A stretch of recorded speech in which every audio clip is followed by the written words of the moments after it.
Magandang araw, hapon o gabi sa inyo mga kakulitin.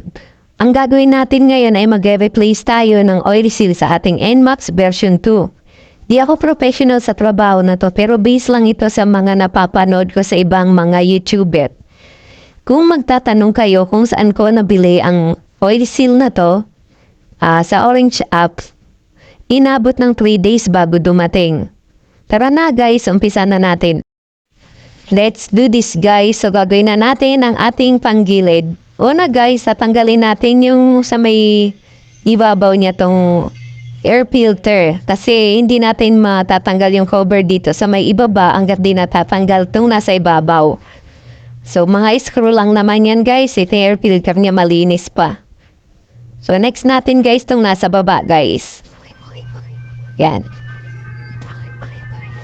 Di ko na pinakita kung paano ko tinanggal yung mga screw guys. Pilit lang naman siya yung positive.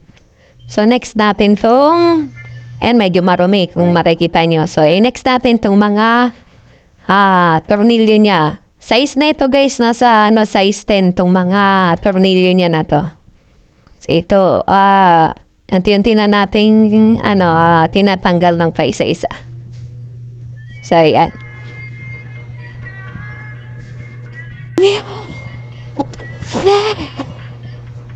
Ito yung mga tornilyo guys.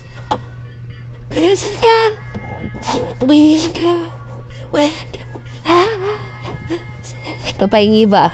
Yan.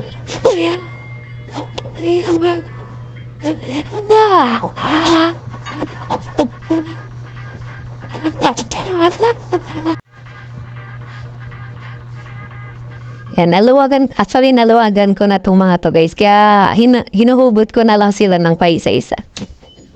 So, ayan guys.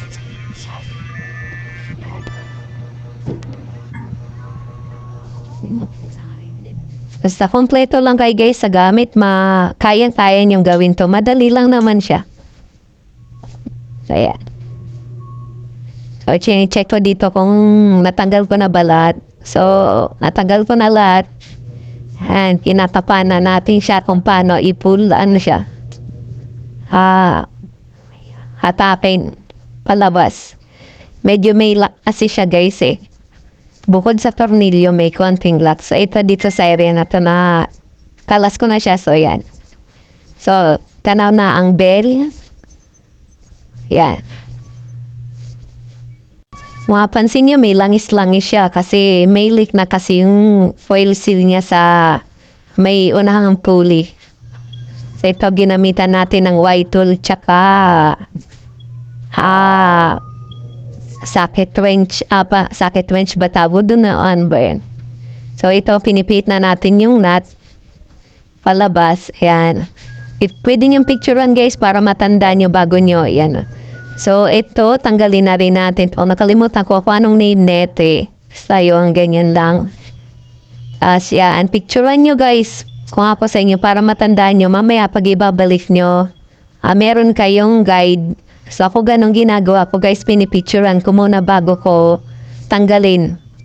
So, guys, mapapansin nyo yung D-belt natin, siya. Makintab gawa ng yung langis kasi na kumagas dito sa loob is kumalat. So, yan siya guys. Yan. Itong washap, tandaan nyo guys kung saan siya dapat nakalagay. Yan. Tatanggalin na rin natin to. Pulley, ewan ko kung pulley ba tawag nito. Ayun, nalaglag yung natin. Yung isa sa mga, neto? Flyball kung tawagin nila. So, ayan guys. So, medyo nangingintab sa, sa langis. So, ayan. So, lapag lang muna natin siya sa gilid. Asyan. Flyball natin. Guys, yung sukat ng flyball natin guys, 10 grams. Stock lang siya. So, yan. Tanggalin natin yung bushing niya. Bushing, ewan ko kung bushing ba yung tamang word yan.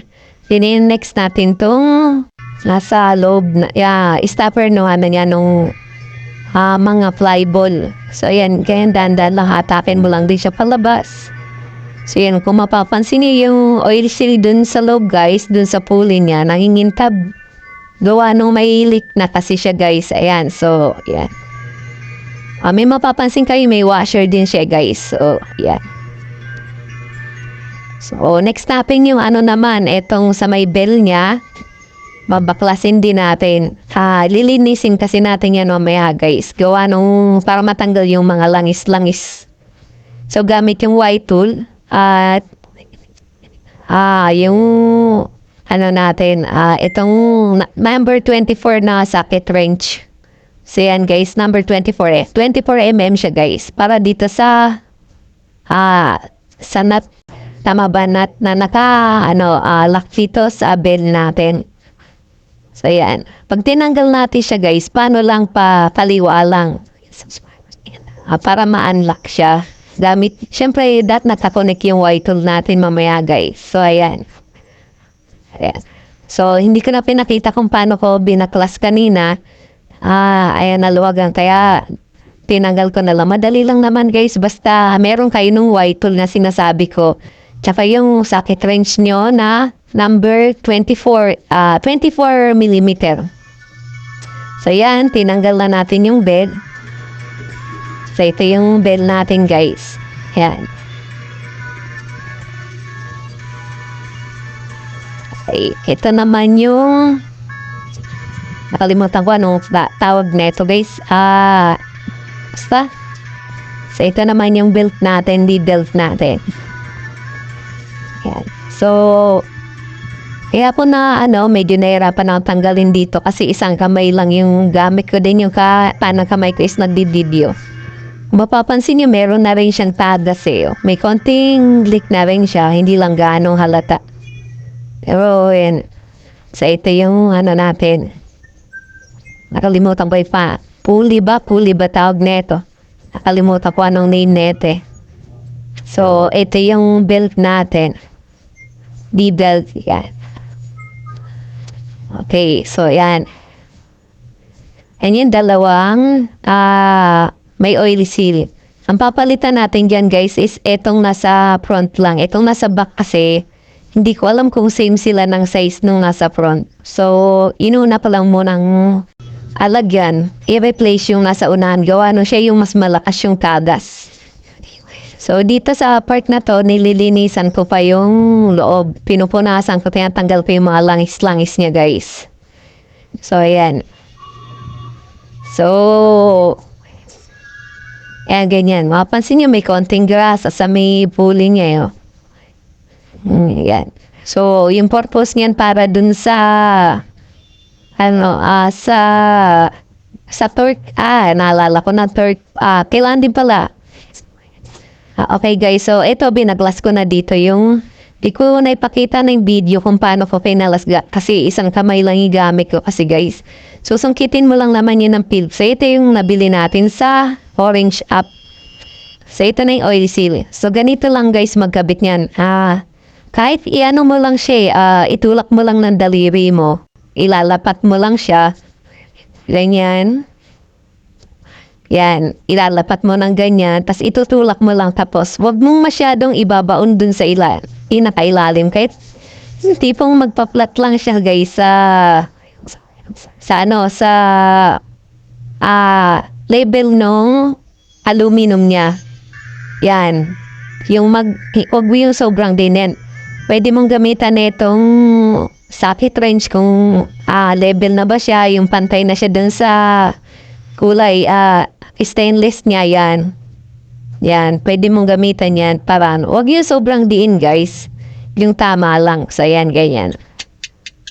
So, yan. Yan, ganyan.